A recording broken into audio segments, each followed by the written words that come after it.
Давным-давно жили три брата. Однажды братья ушли на охоту и заблудились, проголодались и решили сжечь огонь, но у них не было спичек. Братья приуныли, начало темнеть, и тут они увидели, как вдалеке запылал большой костер. Братья обрадовались и тут же отправили туда старшего. У костра сидел старичок. «Старина, позволь мне взять огоньку».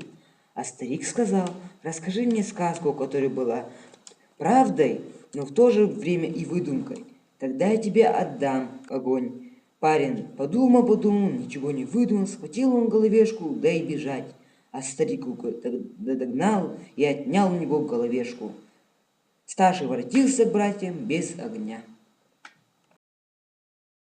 Пошел он и попросил у старика он головешку. А старик сказал: «Расскажи мне правду и выдумку». Но ничего не выдумав, он украл головешку и побежал. Но его догнал старик и отобрал у него головешку. И воротился он, средний брат, без огня. А когда пошел младший брат, он рассказал ему такую историю. Как-то раз, когда еще не было ни моей мамы, ни моего отца, не было на белом свете, пошел я в лес по ягоды и заблудился. Набрел я на неведомую для меня реку. Остановился, что делать, как через реку перебраться.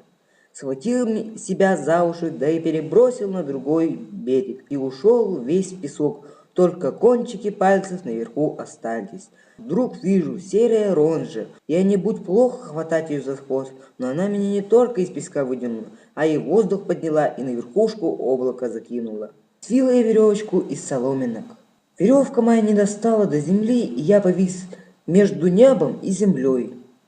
Думаю, была не была, отпущу веревку, а вот долечу и так до земли. Долетел, но упал не на землю, а на спину спящего матерого медведя. Ну, наверное, хватит, дед, закончил свой рассказ младший брат. Говорят, старик остался очень довольным рассказом смышленого малыка и пожелал ему счастливого и долгой жизни.